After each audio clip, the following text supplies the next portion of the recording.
Hi hello ನಮಸ್ತೆ welcome back to my world Ishika YouTube channel. So ಇವತ್ತಿನ recipe ಏನಪ್ಪಾ ಅಂತಂದ್ರೆ ಸಿಂಪಲ್ ಆಗಿ ಮಾಡೋದು ಹಾಗಲಕಾಯಿ ಗೊಜ್ಜು ತೋರಿಸ್ತಿದ್ದೀನಿ ನಾನು. ಸೊ ಹಾಗಲಕಾಯಿ ನಮ್ಮ ದೇಹಕ್ಕೆ ಎಷ್ಟು ಒಳ್ಳೇದು ಅಂತ ಎಲ್ಲರಿಗೂ ಗೊತ್ತಿರುತ್ತೆ. ಹಾಗಲಕಾಯಿ ಜ್ಯೂಸು ಇಲ್ಲ ಹಾಗಲಕಾಯಿ ತಿನ್ನೋದ್ರಿಂದ ಶುಗರ್ ಲೆವೆಲ್ನ ಕಂಟ್ರೋಲ್ಗೆ ಇಟ್ಕೋಬಹುದು ನಾವು. ಅದು ಕೂದಲುದ್ರಕ್ಕೆಲ್ಲ ಹೆಲ್ಪ್ ಮಾಡುತ್ತೆ, ನಮಗೆ ತಲೆ ಹೊಟ್ಟು ಮೊಡವೆ ಮತ್ತು ಚರ್ಮ ದೋಷಗಳನ್ನೆಲ್ಲ ನಿವಾರಣೆ ಮಾಡುತ್ತೆ. ಸೊ ಇವತ್ತಿನ ರೆಸಿಪಿ ನೋಡೋಣ ಬನ್ನಿ. ಹಾಗಲಕಾಯಿ ಗೊಜ್ಜು ಮಾಡೋಕ್ಕೆ ಒಂದೆರಡು ಹಾಗಲಕಾಯಿನ ಚಿಕ್ಕ ಚಿಕ್ಕದಾಗಿ ಸ್ಲೈಸ್ ಮಾಡಿ ಇಟ್ಕೊಂಡಿದ್ದೀನಿ ನಾನು. 2 ಆನಿಯನ್ ಕಟ್ ಮಾಡಿದ್ದೀನಿ. ಆಮೇಲೆ ಒಂದು ಸ್ವಲ್ಪ ಅರಿಶಿನ ಪುಡಿ, ಧನಿಯಾ ಪೌಡರ್ 2 ಸ್ಪೂನು, ಮತ್ತೆ ಸ್ವಲ್ಪ ಉಪ್ಪು, ಕೊತ್ತಂಬರಿ ಸೊಪ್ಪು, ಸಾಸಿವೆ, ಜೀರಿಗೆ, ಒಂದೆರಡು ಮೆಣಸಿನ್ಕಾಯಿ, ಒಂದು ಸ್ವಲ್ಪ ಹುಣಸೆ ಹಣ್ಣಿನ ರಸ ಬೇಕಾಗುತ್ತೆ ನಮಗೆ, ಕರಿಬೇವಿನ ಸೊಪ್ಪು, ಟೊಮೆಟೊ ಕಟ್ ಮಾಡಬೇಕಾದ್ರೆ ಇಟ್ಕೋಬೋದು, ಇಲ್ಲ ಅಂತಂದರೆ ನಾನು ಮಿಕ್ಸಿಗೆ ಹಾಕಿ ಇಟ್ಕೊಂಡಿದ್ದೀನಿ ನಾನು, ಯಾಕಂದರೆ ರಸ ಬೇಕಾಗುತ್ತಲ್ವ ನಮಗೆ ಸ್ವಲ್ಪ ಗ್ರೇವಿ ಅದಕ್ಕೆ. ಆಮೇಲೆ ಬೆಳ್ಳುಳ್ಳಿ ಒಂದು ಸ್ವಲ್ಪ ಜಜ್ಜಿಟ್ಕೊಂಡಿದ್ದೀನಿ. ಆಮೇಲೆ ಸಾಂಬಾರ್ ಪೌಡರ್, ಮನೇಲೆ ಮಾಡಿರೋಂಥ ಸಾಂಬಾರ್ ಪೌಡರ್ನ ತೊಗೊಂಡಿದ್ದೀನಿ ನಾನು. ಒಂದು ಬಾಣಲಿ ತೊಗೊಂಡ್ರೆ ಸ್ವಲ್ಪ ಎಣ್ಣೆ ಹಾಕಿ ಕಾಯಕ್ಕೆ ಬಿಡಿ.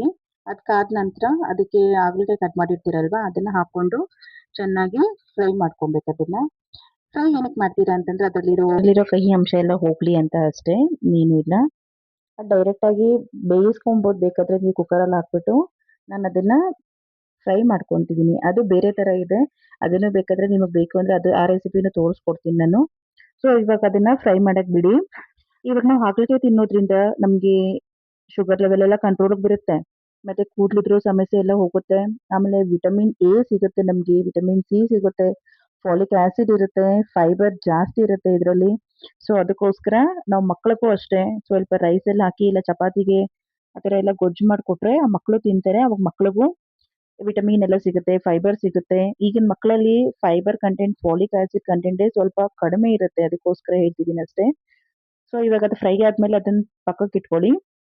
ಅದೇ ಬಾಣಲಿಯಲ್ಲಿ ಎಣ್ಣೆ ಸ್ವಲ್ಪ ಹಾಕ್ಕೊಂಡು ಸಾಸಿವೆ ಜೀರಿಗೆನ ಹಾಕಿ, ಸೊ ಅದಾದಮೇಲೆ ಅದು ಸ್ವಲ್ಪ ಕಾಯಕ್ಕೆ ಬಿಡಿ.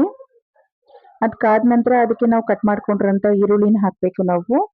ಈರುಳ್ಳಿನ ಹಾಕಿ ಅದನ್ನು ಸ್ವಲ್ಪ ಫ್ರೈ ಮಾಡಕ್ಕೆ ಬಿಡಿ. ಸೊ ನಾವು ಹಸಿ ಈರುಳ್ಳಿನ ಹಾಕಿ ಬೇಕಾದರೆ ತಿನ್ಬೋದು. ಅದು ತಿನ್ನೋದ್ರಿಂದ ಏನಾಗುತ್ತೆ ಅಂದರೆ ಹಾರ್ಟ್ಗೆ ಮತ್ತು ನಮ್ಮ ಬಾಡಿಯಲ್ಲಿ ಏನಾದರೂ ಅಲರ್ಜಿ ಆಗಿದ್ರೆ ಅದು ಕಡಿಮೆ ಆಗುತ್ತೆ. ಸೊ ಆಮೇಲೆ ನಾವು ಜಜ್ಕೊಂಡಿರೋಂಥ ಬೆಳ್ಳುಳ್ಳಿನ ಹಾಕಬೇಕು. ಬೆಳ್ಳುಳ್ಳಿ ಹಾಕಿ ಸ್ವಲ್ಪ ಫ್ರೈ ಆಗಕ್ಕೆ ಬಿಡಿ. ಸೊ ಬೆಳ್ಳುಳ್ಳಿ ತಿನ್ನೋದ್ರಿಂದ ಏನಾಗುತ್ತೆ ಅಂತಂದರೆ, ಇವಾಗಂತೂ ವೆದರ್ ಹೇಗಿದೆ ಅಂತ ನಿಮಗೆ ಗೊತ್ತು, ಸ್ವಲ್ಪ ಶೀತ, ಕೆಮ್ಮು, ಏನಾದರೂ ಬಿ ಪಿ ಆಗಿದ್ರೆ ಇಲ್ಲ ಕೊಲೆಸ್ಟ್ರಾಲ್ ಆಗಿದ್ರೆ ನಮ್ಮ ಬಾಡಿಯಲ್ಲಿ ಅದೆಲ್ಲ ಕಡಿಮೆ ಮಾಡುತ್ತೆ. ಆಮೇಲೆ ಡೈಜೆಷನ್ಗೂ ಇದು ತುಂಬ ಹೆಲ್ಪ್ ಮಾಡುತ್ತೆ. ನೀವು ಬೇಕಾದರೆ ಹಸಿ ಬೆಳ್ಳುಳ್ಳಿನ ಬೇಕಾದರೆ ಜಜ್ಜಿ ತಿನ್ಬೋದು. ಡೈಲಿ ಒಂದೊಂದು ತಿಂತಾ ಬನ್ನಿ, ನಿಮಗೆ ಗೊತ್ತಾಗುತ್ತೆ ಅದರಿಂದ ಏನೇನು ಯೂಸ್ ಆಗುತ್ತೆ ಅಂತ ಹೇಳಿ. ಆಮೇಲೆ ಕರಿಬೇವಿನ ಸೊಪ್ಪು ಸ್ವಲ್ಪ ಹಾಕ್ಕೊಳ್ಳಿ. ಆಮೇಲೆ ಕಟ್ ಮಾಡಿರೋಂಥ 2 ಮೆಣಸಿನ್ಕಾಯಿ ಇತ್ತಲ್ವ ಅದನ್ನು ಹಾಕ್ಕೊಳ್ಳಿ. ಆಮೇಲೆ ಟೊಮೆಟೊ ಪ್ಯೂರಿನ ಹಾಕ್ಕೊಳ್ಳಿ. ಇಲ್ಲ ಬೇಕು ಅಂದರೆ ನೀವು ಆಗಲೇ ಹೇಳ್ದಂಗೆ ಟೊಮೆಟೊ ಸ್ಲೈಸ್ ಮಾಡಿನೂ ಬೇಕಾದರೆ ಹಾಕ್ಕೊಬೋದು. ನಾನು ಬೇಗ ಬೇಯುತ್ತೆ ಅಂತ ಹೇಳಿ, ಇಲ್ಲ ಅಂತಂದರೆ ನಮಗೆ ಗ್ರೇವಿ ಬೇಕು ಅಂತಂದ್ರೂ ಇದೇ ರೀತಿ ಮಾಡ್ಬೋದು ನೀವು. ಸೊ ಅದನ್ನು ಹಾಕಿ ಚೆನ್ನಾಗಿ ಮಿಕ್ಸ್ ಮಾಡ್ಕೊಳ್ಳಿ. ಟೊಮೆಟೊನಲ್ಲಿ ನಮಗೆ ವಿಟಮಿನ್ ಸಿ ಮತ್ತು ವಿಟಮಿನ್ ಇ ಜಾಸ್ತಿ ಇರುತ್ತೆ. ಸೊ ಇದು ನಮಗೆ ಕಡಿಮೆ ಕ್ಯಾಲರಿನೂ ಬರುತ್ತೆ, ಆಮೇಲೆ ಫೈಬರ್ ಜಾಸ್ತಿ ಇರುತ್ತೆ ಇದರಲ್ಲಿ. ಸೊ ಅದಕ್ಕೋಸ್ಕರ ಸ್ವಲ್ಪ ಟೊಮೆಟೊನ ಚೆನ್ನಾಗಿ ತಿನ್ನಿ. ಆಮೇಲೆ ಸ್ವಲ್ಪ ಉಪ್ಪು ಹಾಕ್ಕೊಳ್ಳಿ. ಆಮೇಲೆ ಧನಿಯಾ ಪೌಡರ್, ಧನಿಯಾ, ಖಾರದ ಪುಡಿ ಇದೆಲ್ಲ ನಮ್ಮಮ್ಮನೇ ಮಾಡಿ ನಮಗೆ ಕಳಿಸ್ಕೊಡೋದು. ಸೊ ಧನಿಯಾ ಪೌಡರ್ ಒಂದು 2 ಸ್ಪೂನು. ಆಮೇಲೆ ಸಾಂಬಾರ್ ಪೌಡರ್, ನಾನು ಆಗಲೇ ಹೇಳ್ದಂಗೆ ಬೇಕು ಅಂದರೆ ನೀವು ಚಿಲ್ಲಿ ಪೌಡರ್ನ ಹಾಕೊಬೋದು. ನಾನಿಲ್ಲಿ ಸಾಂಬಾರ್ ಪೌಡರ್ನ ತೊಗೊಂಡಿದ್ದೀನಿ. ನಿಮಗೆ ಡಿಫ್ರೆಂಟಾಗಿ ವೆರೈಟಿಯಾಗಿ ಬೇಕು ಅಂತಂದರೆ ನನ್ನ ಚಾನಲ್ನ ಫಾಲೋ ಮಾಡಿ. ಸೊ ನಿಮ್ಗಿನ್ನೂ ಮುಂದೆ ಚೆನ್ನಾಗಿರೋ ರೆಸಿಪೀಸ್ನ ಮಾಡಿ ತೋರಿಸ್ತೀನಿ ನಾನು. ಸೊ ಇದೆಲ್ಲ ಹಾಕ್ಕೊಂಡು ಚೆನ್ನಾಗಿ ಕಲಿಸ್ಕೊಡಿ. ಒಂದು ಸ್ವಲ್ಪ ಅರಿಶಿನ ಪುಡಿ ಹಾಕ್ಬೇಕು ನೀವು, ಒಂದು ಚಿಟಿಕೆ ಅರಿಶಿನ ಪುಡಿ ಹಾಕ್ಕೊಂಡು ಚೆನ್ನಾಗಿ ಕಲಿಸ್ಕೊಡಿ. ಆಮೇಲೆ ಆಲ್ರೆಡಿ ಬೇಯಿಸಿಟ್ಕೊಂಡಿರೋಂಥ ಹಾಗಲಕಾಯಿನ ಫ್ರೈ ಮಾಡಿ ಇಟ್ಟಿದ್ದೀವಲ್ವ, ಹಾಗಲಕಾಯಿನ ಹಾಕಿ ಚೆನ್ನಾಗಿ ಮಿಕ್ಸ್ ಮಾಡ್ಕೊಳ್ಳಿ. ಸೊ ನಾನು ಹೇಳ್ದಂಗೆ ಅಟ್ಲೀಸ್ಟ್ ವಾರಕ್ಕೆ ಇಲ್ಲ ಅಂತಂದರೆ 15 ದಿನಕ್ಕೆ ಒಂದ್ಸರಿ ಆದರೂ ಮಕ್ಕಳಿಗೆ ಕೊಡೋಕ್ಕೆ ಟ್ರೈ ಮಾಡಿ ಹಾಗಲಕಾಯಿನ. ಅದು ನಮ್ಮ ದೇಹಕ್ಕೆ ತುಂಬ ಒಳ್ಳೆಯದು, ಮಕ್ಕಳಿಗೂ ಅಷ್ಟೇ. ಆಮೇಲೆ ಹುಣಸೆ ರಸ ಇಟ್ಕೊಂಡಿದ್ವಲ್ವ, ಆ ಹುಣಸೆ ರಸನ ಅದರಲ್ಲಿ ಹಾಕಿ ಚೆನ್ನಾಗಿ ಮಿಕ್ಸ್ ಮಾಡಿಕೊಡಿ. ಸೊ ಇದು ಮಿಕ್ಸ್ ಆಗ್ತಾ ಇರಲಿ ಇದು ಈ ಕಡೆಗೆ. ನಾನು ಆಲ್ರೆಡಿ ಹೇಳಿದ್ದೀನಿ ನಾನು. ಸೊ ನಿಮ್ಗೇನಾದರೂ ಡಿಫ್ರೆಂಟಾಗಿ ಇಲ್ಲ ಏನೇನು ರೆಸಿಪೀಸ್ ಬೇಕು ಅಂತ ನನಗೆ ಕಮೆಂಟ್ ಹಾಕಿ, ನಾನು ಆ ರೆಸಿಪೀಸ್ನ ಮಾಡೋಕ್ಕೆ ಟ್ರೈ ಮಾಡ್ತೀನಿ.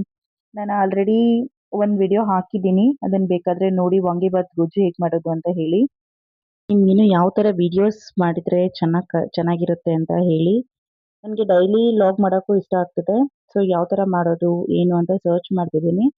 ಸೊ ಅದೇನಾದರೂ ನನಗೆ ಮಾಡೋಕ್ಕಾಗುತ್ತೆ ಅಂತಂದರೆ ಅದನ್ನು ಮಾಡಿ ನಿಮ್ಮ ಮುಂದೆ ತೊಗೊಂಬಂದಿರ್ತೀನಿ. ನಾನೀಗ ಸದ್ಯಕ್ಕೆ ಡ್ಯೂಟಿ ಬಿಟ್ಟಿದ್ದೀನಿ ನಾನು ನನ್ನ ಮಗಳಿಗೋಸ್ಕರ. ಸೊ ಅವಳು ಸದ್ಯಕ್ಕೆ ಅವಳನ್ನು ನೋಡ್ಕೊಂಡು ಮನೇಲೇ ಇದ್ದೀನಿ ನಾನು. ಅದಕ್ಕೋಸ್ಕರನೇ ಯೂಟ್ಯೂಬನ್ನ ಸ್ಟಾರ್ಟ್ ಮಾಡಿದ್ದೀನಿ. ನಿಮ್ಗೆ ಇನ್ನೂ ಏನಾದರೂ ಮುಂದೆ ರೆಸಿಪೀಸ್ ಬೇಕಾದರೆ ನನಗೆ ಪ್ಲೀಸ್ ಕಮೆಂಟ್ ಮಾಡಿ ಹೇಳಿ. ನನ್ನ ರೆಸಿಪೀಸ್ನ ನಿಮ್ಮ ಮುಂದೆ ತೊಗೊಂಬಂದಿರ್ತೀನಿ ನಾನು. ಈಗ ಚೆನ್ನಾಗಿ ಬೆಂದಿದೆ ಅದು. ಬೇಕಾದರೆ ನೋಡಿ ಎಣ್ಣೆ ಬಿಟ್ಕೊಂಡಿದೆ ಅದು. ಯಾವಾಗ ಎಣ್ಣೆ ಬಿಟ್ಕೊಂಡಿರುತ್ತೆ ಅದು ನಮಗೆ ಚೆನ್ನಾಗಿ ಬೆಂದಿದೆ ಅಂತ ಅರ್ಥ. ಸೊ ಈಗ ಚೆನ್ನಾಗಿ ಬೆಂದಿರೋದಕ್ಕೆ ನಾವು ಸ್ವಲ್ಪ ಬೆಲ್ಲನ ತೊಗೊಂಡು ಹಾಕಬೇಕು. ಬೆಲ್ಲ ನಿಮ್ಮ ಇಷ್ಟ. ನಿಮ್ಗೇನಾದರೂ ಕಹಿ ಹೊಡಿತಿದೆ ಅಂತಂದರೆ ಸ್ವಲ್ಪ ಬೆಲ್ಲನ ಹಾಕಿ, ಇಲ್ಲ ಅಂತಂದರೆ ಬೇಡ. ಅಷ್ಟೇ ನಮ್ಮ ಬಾಡಿಗೆ ಕಬ್ಬಿನಾಂಶ ಅದ್ರಲ್ಲಿ ಜಾಸ್ತಿ ಇರುತ್ತೆ. ಸೊ ನಮ್ಮ ಬಾಡಿಗೆ ಅದರಿಂದ ರಕ್ತಹೀನತೆ ಕಡಿಮೆ ಮಾಡುತ್ತೆ.